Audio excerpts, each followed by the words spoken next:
આરાધ્યે ભલે ભણવાનું હમણાં બહુ હોય, હવે સમજણા થાય એમ ધીમે ધીમે રમત ને તોફાન ને એ બધું ગમવા માંડે, એટલે અહીંયા ઓછો આવે છે. પણ વલ્લભને એટલી કૃપા કે 2-3 મહિને સન્મુખ થઈ જાય છે.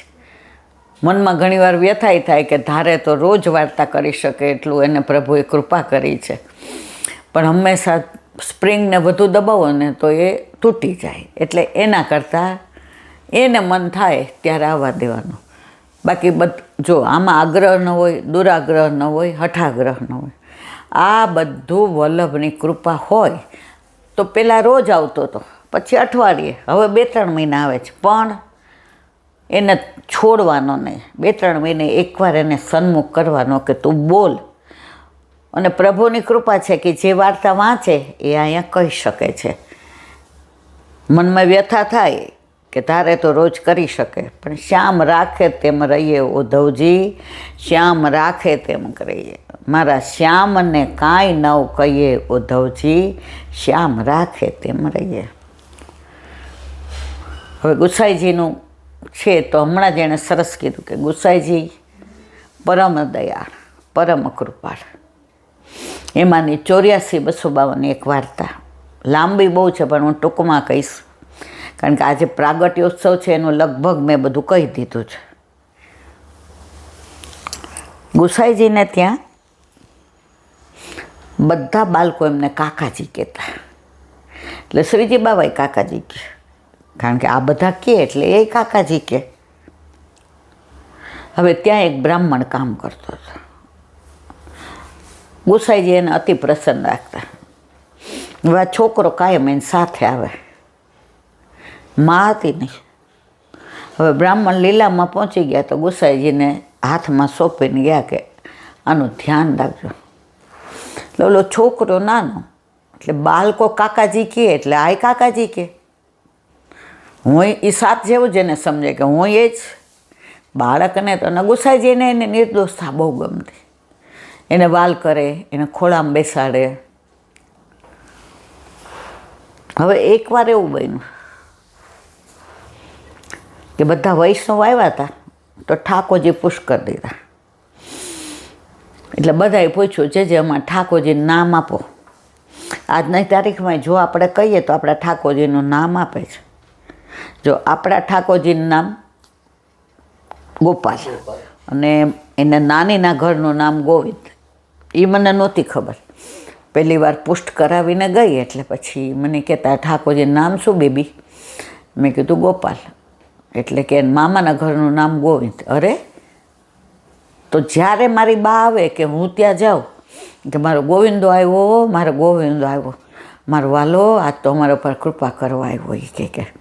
એટલે હું કહું ને કે લાવો ગોપાલને, કે તારો ગોપાલ હશો, મારો તો ગોવિંદો છે.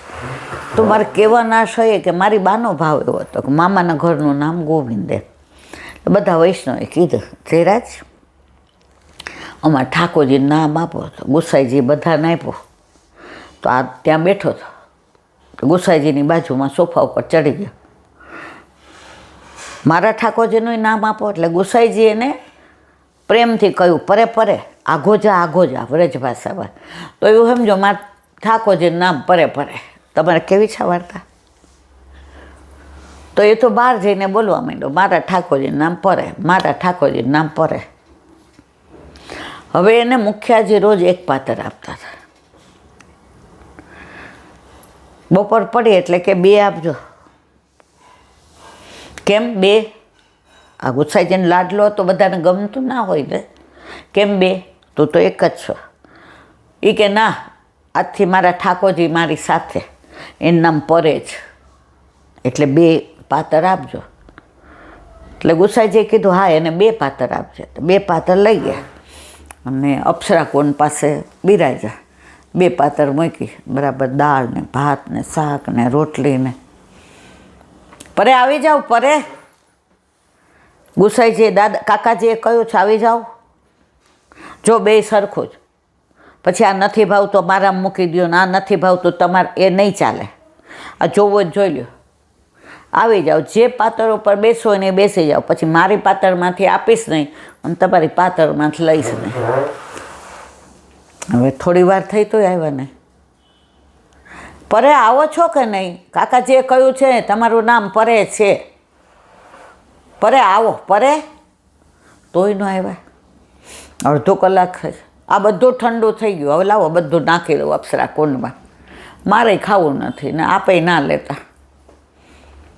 ઠાકોરજી શ્રીજી બાવા સમજી ગયા કે આ તો આવો ભોળિયો છે. કાકાજીએ તો પરે પરે એટલે દૂર જા કહ્યું. પણ જેમ બધા વૈષ્ણવો કહેતા હતા કે અમારા ઠાકોરજીનું નામ આપો, તો આણે કીધું કે મારા ઠાકોરજીનું નામ શું? એટલે ગુસાઈજી એ અનુસંધાનમાં બોલ્યા પરે પરે, એટલે તું આઘો જા. આ સમજી ગયો મારા ઠાકોરજીનું નામ પરે. શ્રીજી બાવા કે દાઈ જાઓ તો આ તો ભૂખ્યો રહેશે. પ્રભુ અતિ કૃપાળુ છે, પ્રભુ અતિ દયાળુ છે. પ્રભુ આપણા તત્સુખનો જેટલો વિચાર કરે છે એટલા કોઈના તત્સુખનો વિચાર કરતા નથી. એને આપણે જેટલા વાલા છીએ ને એટલું કોઈ વાલું નથી. મારા પ્રાણ થકી મને વૈષ્ણવ વાલા. છેવટે શ્રીજી બાવા પર્વત પરથી આવીને બેઠા. લાવ પરે લાવ. હવે સ્વરૂપ ન દેખાડ્યું કે હું શ્રીજી છું. છોટા છોટા નાટા થઈને આવે. આ જુઓ ક્યાં બેસું છું? એ કે તું કે ત્યાં. એમ નહીં, પછી પાછળથી ઝઘડા થાય કે તમારામાં વધુ ને મારામાં ઓછું. અને છે ને જેને ભાવે એવું નહીં, જે પીરસું છે ખાઈ જવાનું. ભાવે ને ના ભાવે ને એવું નહીં ચાલે કશું. ઠાકોરજી કે આ તો દબડાવતો જાય છે અને ખવડાવતો જાય. બેસી ગયા, અરોગ્યા. કાલે ટાઈમ આવી જાજો, આવી વાર ન લગાડતા. આ તો કેટલી વાર લગાડી, કેટલી અવેર કરી. આ બધું ઠંડુ થઈ ગયું. પછી મારે કાકાજીને ફરિયાદ કરવી પડશે. ઠાકોરજી કે આવો ભોળો ને આવો ભાવ હું ભગવાન છું એના મનમાં નથી.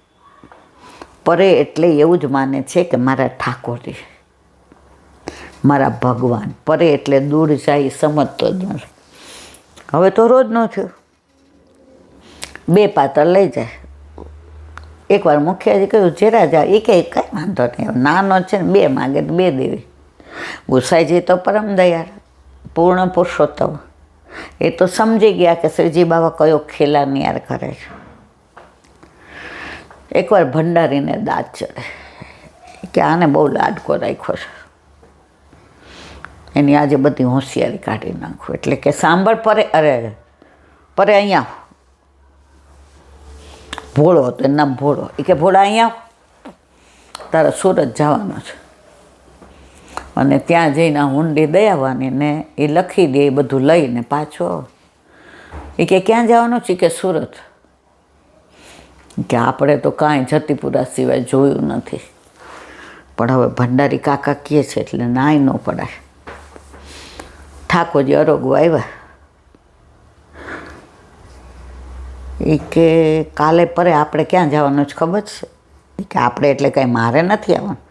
એ કે સૂતર કીધું છે કે સૂતર જવાનું, ત્યાં હુંડી દેવાની લખેલી બધું, અને ત્યાંથી લઈ આવવાનું. એ કે તો 6 મહિના થઈ જશે. કે બોલા. એ કે પરે મન તમારા વિના નહીં ગમે, તમને મારા વિના ગમશે. કે ઠાકોરજી કે અરે આ ભોળિયો, આવો પ્રેમ, આ પ્રેમની પરાકાષ્ઠા. એ કે ભોલા એક કામ કર ને હું ભેગું આવું. એ કે પણ હું તેડી ન શકું આખા રસ્તે. પછી મારે, તમે તો નાના છો, તમારા ચરણમાં વાગી જાય કાંટા બાટા તો મને કાકાજી ખીજાય કે પરેને હાંચવા નહીં. એટલે ના. એ કે હું જઈ આવું, તમે અહીંયા રહ્યો. એ કે તો કે ના. એ કે હું તારે ભેગો જ આવું. મને છે ને ભોલા તારે વિના નહીં ગમે. એ કે આપણે બે હારે જાય. એ કે ના. એ કે પછી કાકાજી, કે કાકાજીને કહેતો નહીં તું, કહીશ ને તો મને આવવા નહીં દે. સારું. હવે સાંજે અપ્સરાકુંડ પરે બેઠા, અરે ભોલો બેઠો. ઠાકોરજી આવ્યા, અનુસર થઈ ગયા મંદિર. હાલો ભોલા. એ કે હવે રાત પડવા આવી ને. એ કે હાલ ને થોડુંક હાલીએ. પછી થોડું હાલ્યા કે હવે આપણે આરામ કરીએ. એ કે બધા મને એવું કહેતા હતા કે 6 મહિના થાય સૂતર જઈએ, ત્યાં પહોંચીએ, બધું લઈએ અને અહીંયા આવીએ તો એ કે પરે તમે થાકી જશો 6 મહિના સુધી તમે અહીંયા રહ્યો ને, મેં કહી દીધું છે એ કે ભંડારી કાકાને કે પાતર આપશે તમને ભૂખ્યા નહીં રાખે. એ કે ના પણ મને તારા વિના ન ગમે, તું મારી બાજુ બેઠો ને તો મને હરોગવાની મજા આવી. એ કે પરે રાતના હોતા સવારે સુરતની ભાગોળમાં પહોંચી ગયા.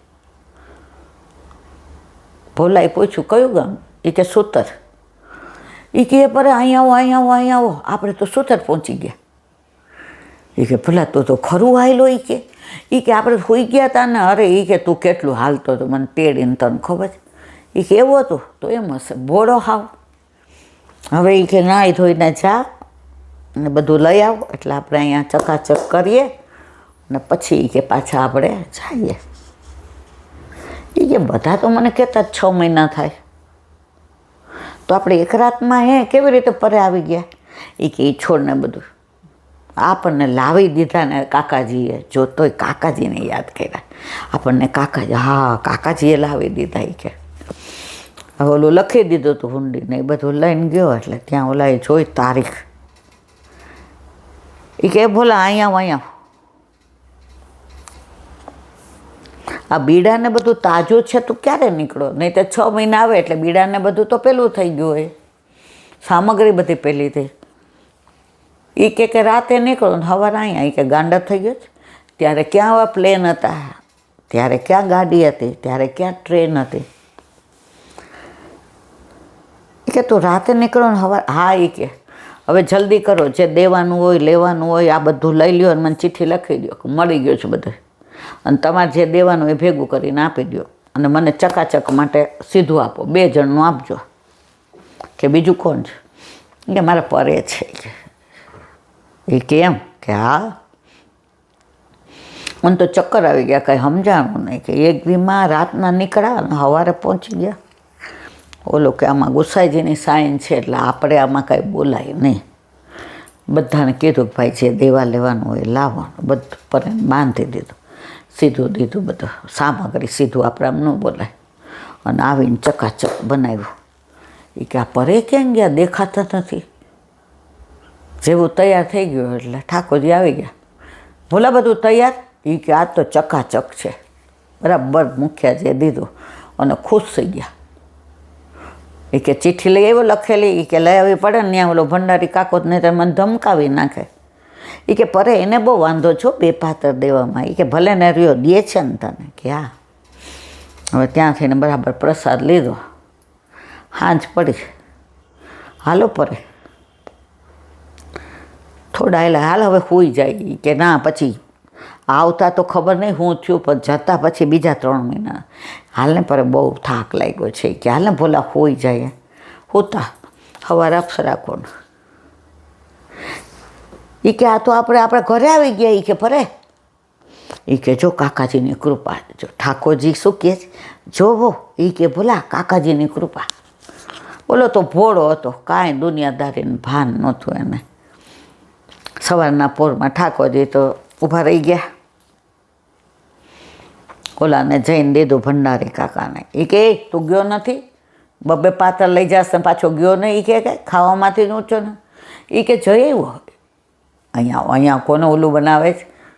લાવ કાગળ, હુંડી, તેજાના, ડ્રાયફ્રૂટ બધું દીધું. આખો બક્સો સોના ચાંદી હીરાને મૂકી. એ કે અહીંયા આવું ભોલા, અહીંયા આવું. કે આ શું થયું? એ કે કાંઈ ખબર નહીં. સવારે ત્યાં પહોંચી ગયા ને ત્યાં સાંજે બધું લઈને બીજે દી અહીંયા. ભંડારી કાકાને તો પોતળી છૂટી ગઈ. દોડ્યા ગુસાઈજી પાસે આવ્યા. એ કે આ ભોલાને તો એ કે 2 પાતરનું તમને ખબર પડી ને? ઠાકોરજી એના સાથે અરોગો આવતા હતા, તમને ગમતું નહોતું. એને લઈને ઠાકોરજી શ્રીજી બાવા ગયા. એને મેં દૂર જા એમ કહ્યું તો એવું સમજો કે મારા ઠાકોરજીનું નામ પરે છે. તો પરેને રોજ બોલાવતો, 2 પાતર લઈ જતો ને રોજ ઠાકોરજી અરોગો આવતા. અને પરે જ એને લઈ પરે ત્યાં લઈ ગયા સુરત, અને આ બધી લીલા પોરેની છે. ભંડારી અને જૈનામ એ કે આગળ કાકા, બે પાતરની ખબર છે ને, ભાઈ તારે જોઈ એટલી લઈ જા. તો આજે પણ એ બેઠક સુરતમાં જે સ્ટેશન છે એની સામે જ છે. સ્ટેશનથી ચાલીને જવાય એવું છે. ભલે આપણા જેવા ન ચાલી શકે ને વાહન કરીને જઈએ એ જુદી વાત છે, પણ અહીંથી ને આપણે 10 મિનિટમાં ચાલીને જવાય સ્ટેશને. થોડુંક આમ રસ્તો ને પેલો, પણ હવે તો એટલા રળિયામણા થઈ ગયા ને, સેવાક્રમે એટલો સરસ ચાલે છે. ત્યાં વૃક્ષ એવું છે ને, પરેના બેઠકજી છે ને, તમે જુઓ તો તમને ત્યાંથી પાછા આવવાનું મન ન થાય. તો 252ની ને 84ની વાર્તા બધી વાર્તા નથી, સાચી બની ગયેલી હકીકત છે. આ 84 252 વૈષ્ણવ એવા હતા કે ઠાકોરજી માગીના રોકડા. ઠાકોરજીની સાથે વાતો કરતા હતા, એને જતાવતા હતા, કારણ કે એ લોકો સંસારના પ્રપંચથી દૂર હતા. એને સંસારમાં રહીને પણ શ્યામને ભજતા હતા. એક પળ પણ શ્યામને વિસરતા નથી. અને આપણે સંસારમાં એવા રહીચા પૈસા છે કે જરાક કોક આપણને કાંઈક કહી જાય તો હજી સત્સંગ ફલિત થયો નથી તોય આપણે અકળાઈ જઈએ છીએ. એનું કારણ એ છે કે હજી સંસારમાં રસ છે, હજી માન ને સ્વમાનમાં રસ છે. જ્યારે આ બધો ભાવ જશે ત્યારે ઠાકોરજી આપણને જતાવ્યા વિના રહેશે નહીં. ચા અને જીવનનું સરખું છે. ચામાં ચૂસકી લેતા મજા આવે ને ત્યાં ખલાસ થઈ જાય, એવી જ રીતે જીવનનું છે. જીવનમાં જ્યાં ભક્તિ કરતાં કરતાં આનંદ આવવા માંડે ને ત્યાં લીલામાં પહોંચી જાય, ત્યારે અફસોસ થાય કે બાકીનું શું કામ. સંસારમાં ક્યારેય કોઈનું થયું નથી અને થવાનું નથી. આજે જ મેં સાંભળ્યું કે માણસ મરી જાય ને એટલે એના ગાદલા ને ગોદડા ને એના કપડાં ને એના સ્વેટર ને બધું માગવાવાળાને કે કોઈને એવાને દઈ દે, પણ એનું કમાયેલું ધન કેમ નથી દઈ દેતા? એ મરી ગયો છે તો. આ સંસારની માયા.